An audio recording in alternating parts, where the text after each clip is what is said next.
God's holy word. We've been studying about faith,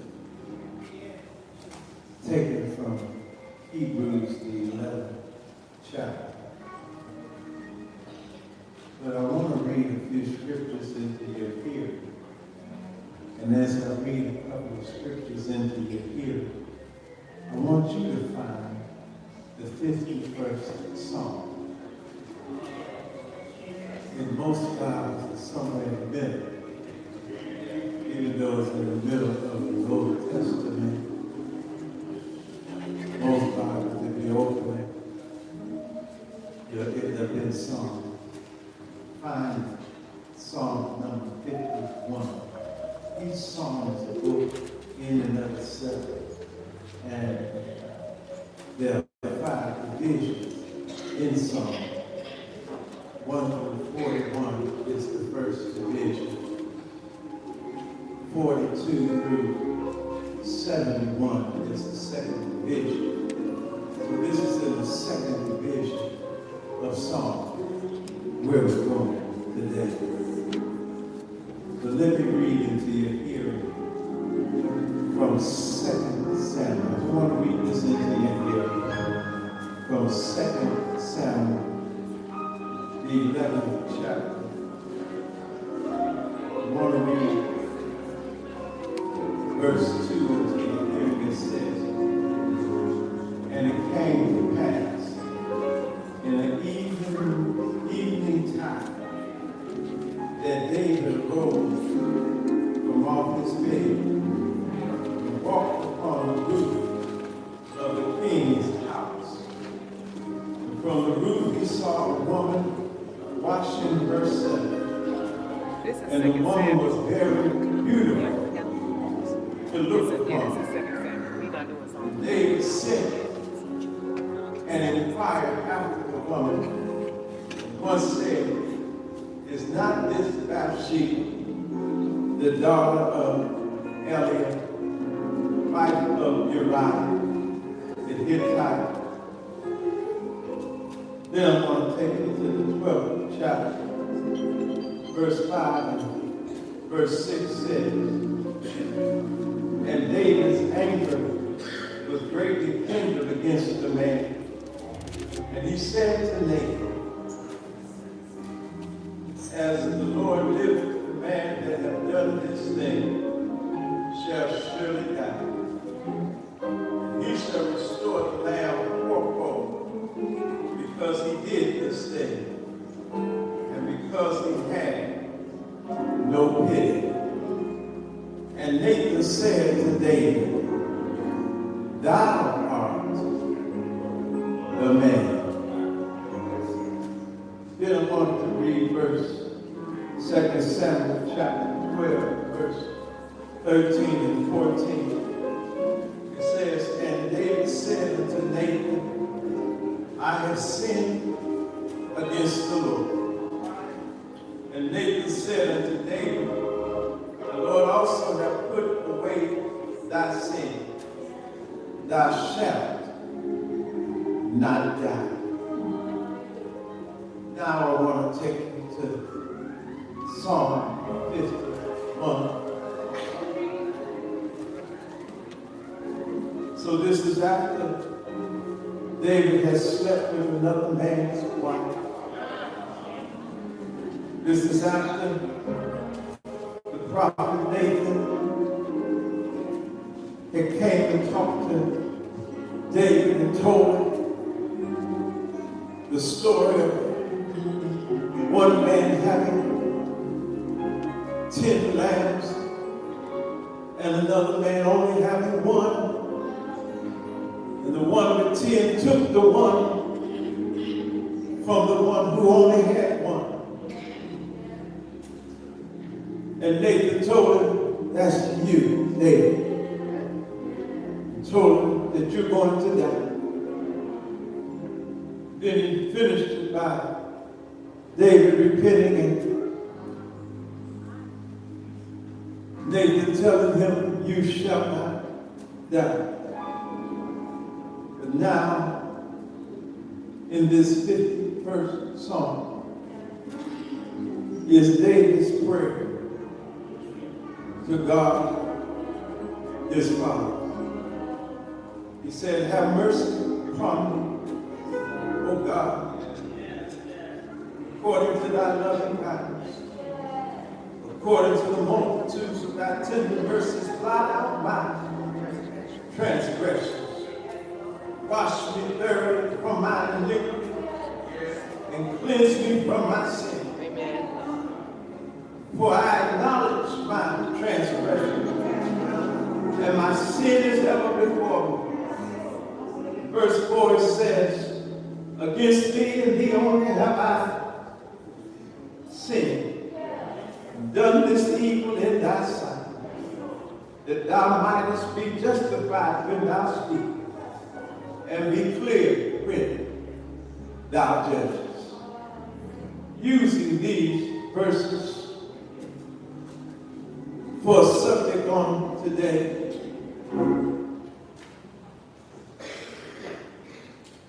be so kind as to turn to somebody, repeat after me.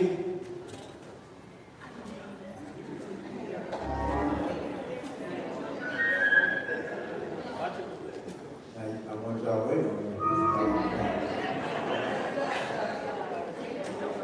I know we got some pew preachers.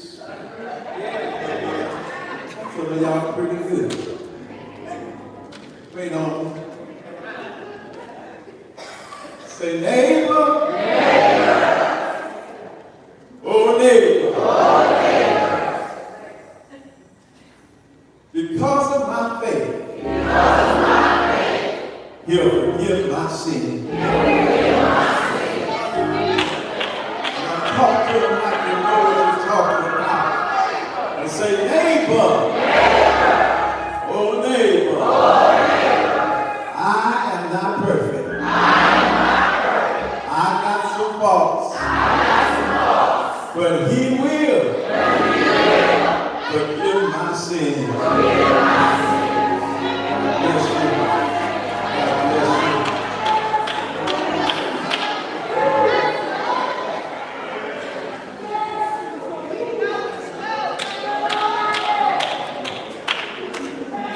God can and God will. God can and God will. Let me set the record straight again up in here. There's sin from the front door to the back door. There's sin in the pulpit. There's sin in the pew. Let me help you to understand there are no good Christians and bad Christians. They are just Christians. You can choose to do good or you can choose to do bad. You can be quiet and end up doing the wrong thing. You can be loud and end up saying the wrong thing. Likewise, you can be quiet and be right. You can be loud and be right. So none of these things determine how much of a Christian you are or are not.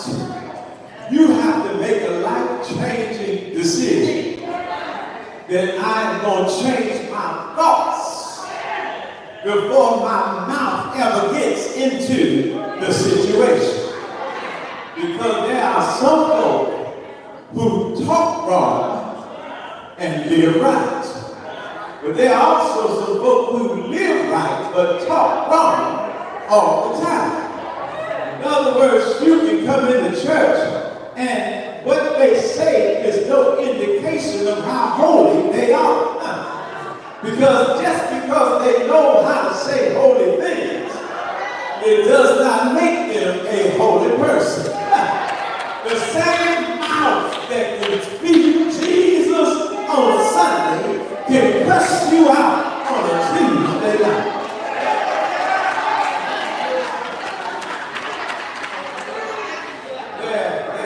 There some folk who are living to find a reason to talk about you. And whether they talk good about you or bad about you just depends on if you're doing what they want you to do at the moment. So I made up my mind. I decided that I'm going to please the Lord. Love me, hate me. I'm going to do what God wants me to do. Talk about me much as you please. I decided that I'm going to come in here and give God praise whether that excites you or not. Because I have decided I'd rather live for Him than to die and go to hell. Here in this 51st chapter of a book, I should say, of Psalms. This 51st book, David is giving his apology prayer to God. And God hears this prayer. And he does not say, I did it because this wife you gave me. He doesn't say, I did it because of the daddy and the family I had growing up. He does not say that I did this sin because I didn't have the best of everything and I had to make it on scraps and fragments. And if you had taken better care of me, this would not have happened. He just acknowledges that he has sinned. There's a whole lot of folks who spend their lifetime blaming everybody for what they do and never admit what they themselves have done. You're not asking God for forgiveness when you throw everybody in there but you. Anybody can play the blame game. Anybody can talk about this wouldn't have happened if this had happened. But nobody in here really knows the future. So it is no indication what would have happened based on what should have happened or could have happened. You messed up on it. You messed up. Be willing to confess. You messed up. Only God can clean up your mess. Only God can clean up my mess. Only God can take care of the messes that have been made. But the thing that we have to do is own up to the fact that we did mess up. Oh, I know it ain't good to you, but it's good. I know somebody came out and take it, rub it with it. But let it get on the inside. This is, we talking about heaven and hell right now. And some folk that's in church don't bust hell wide open. Some folk in church can't admit that they make a mistake sometimes. Some folk in church just cannot own up to the fact that they do not know the meaning of every scripture that they quote. And they quote it because it sounds good, but it is not the reality of what's happening in your life. Just because you can quote the scripture doesn't mean you know the scripture. Just because you can quote the scripture don't mean you live in the scripture. Look at David. Here, David is a man after God's own heart. But here he is looking across the top of the palace at another man's wife. But here he is, and he ain't looking at her with clothes on. He's looking at her as she is in her natural form. Here David is. People said Saul killed his thousands. David killed his tens of thousands. David had ran from the king, hid in the cave, had opportunities to kill the king and would not kill the king. And Yet God saw all of this and put him on the throne. The reality of life is none of us are living as we deserve. We're living on grace and mercy. You're not where you are because you have been that bad or that old. You're not where you are because you've been just that sharp and just that savage, just that savage of a person. You're where you are because God's grace and God's mercy kept you. He kept you when you should have been in jail. He kept you when you should have been dead and sleeping in your grave. He kept you when folk were trying to kill you. God put his arms of protection around you. When the enemy thought he had you, when sickness thought it had you, when trouble thought it had you, God snatched you out of that situation and landed you on top of what was trying to kill you. And now you ain't even got sense enough to say, Lord, thank you for your healing, for your deliverance, for my victory.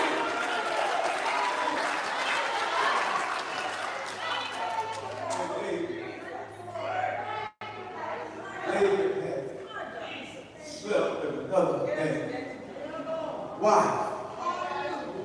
And Nathan, the prophet, came and talked to him and told him, he says, look at what's happened in the past.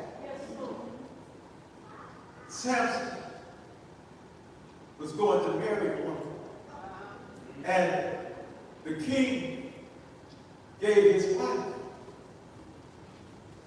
to another man. So part of Samson's anger was because the woman his family paid for him to marry, he never got. Now, David, when he killed Goliath, the king promised him, talk about Saul, he promised David his daughter, but gave his daughter to another man to marry. And now, when David sleeps with Bathsheba, David first has her husband come home to sleep with her because she was pregnant. And he wanted Uriah to think that the baby was his. But he was such a faithful man in the army that he would not sleep with his wife when David called him from the battlefield, because he would not leave his fellow soldiers in the battle, and he's at home enjoying himself. So he didn't sleep with his wife. He slept outside the house because his brothers in the army were sleeping outside on the battlefield. So this is the third time. And what David did when he would not sleep with his wife, so David could hide his sin, he sent Uriah to the front of the battlefield. He also personally experienced that, because when Saul found out that the people liked David, Saul kept sending David to the front of the battlefield to kill him. But David would get the victory for the Lord. See, your enemies are trying to get you. But when God is on your side, you don't even have to know their plots. Just know that God is taking care of you, even while you're going through what you're going through. You don't even know they meant it for evil, because God turned it for your good.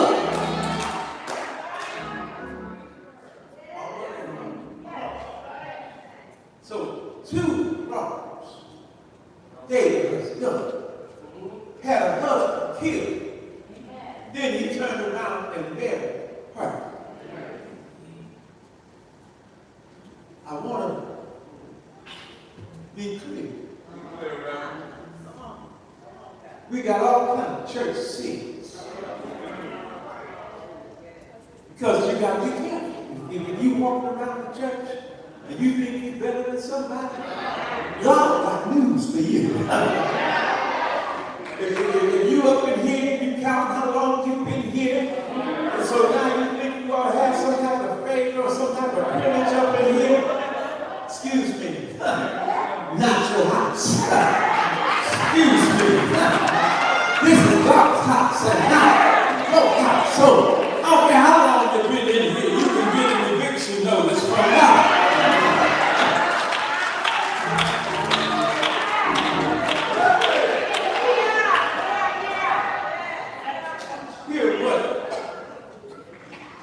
What David has to do, he's asking for forgiveness. And certainly God does forgive him. And I'm doing it because there's so many times we miss this in church.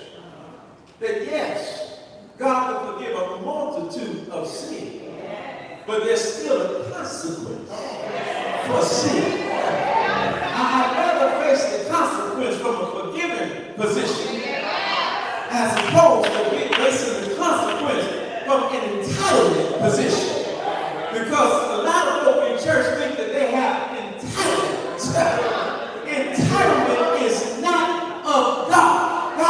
God said nobody in here owns anything. He says, man, you don't own nothing. He's telling the deacons, you don't have nothing. He's telling the mothers, you don't own nothing in the church. He's telling the missionary folk, you don't own nothing in the church. I want to call the road today. He's telling the deaconesses, you don't own nothing in the church. He's telling musicians and directors, you don't own nothing in the church. He's telling ushers and all other folk in the church, you don't own nothing in the church. You're not least in the church, but don't you dare put yourself in a position of authority in the church. God says, I run the church. I'm in charge of the church. He said, if I want to bless on the back row, the back row get ready to get left. If I want to bless in the middle of the church, I'll bless in the middle of the church. Stop acting like you got a right, you got a privilege.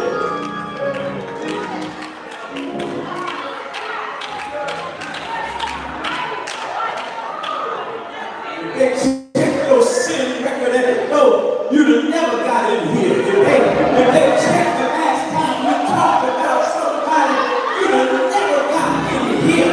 You only made it because Grace started at the door, and Grace said, come on in, my child. I got good news. God is blessing, and he's blessing you right now. And the blessing is, God let you walk in the door. The blessing is, God did not remember your sins anymore.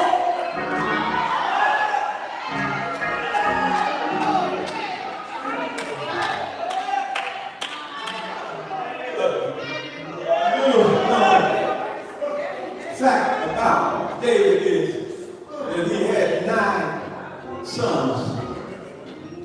And what Nathan told him is that you're going to pay fourfold for what you've done. And fourfold meant that 4 of his 9 sons would die. And the 4 did die. And that's how Solomon got to the throne. Because the sons before Solomon all died.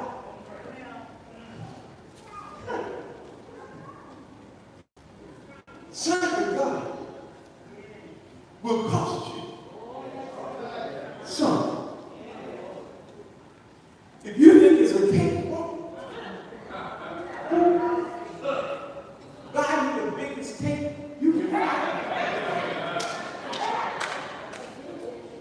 Eat your cake, celebrate every day. But you'll know God is on your side.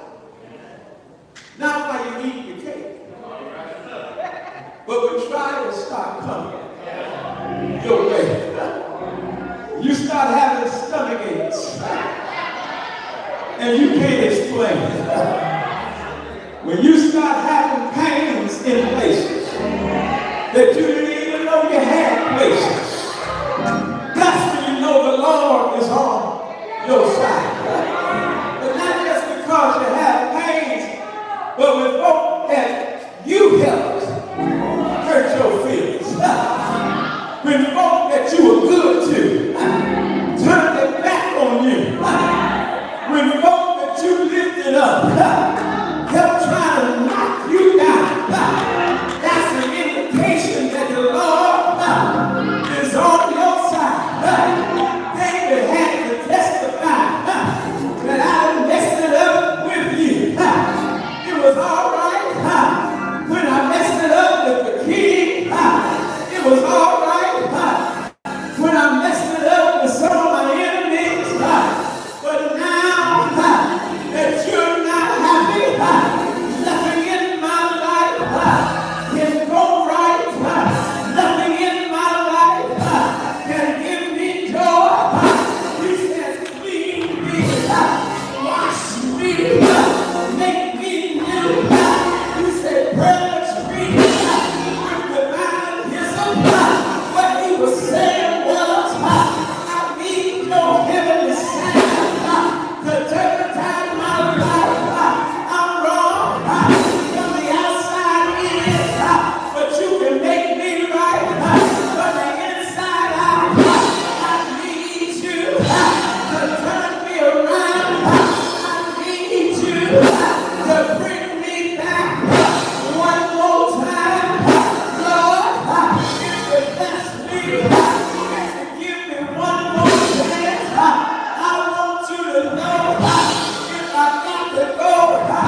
Hallelujah. The doors of the church open. Jesus is calling. Calling all. Come home.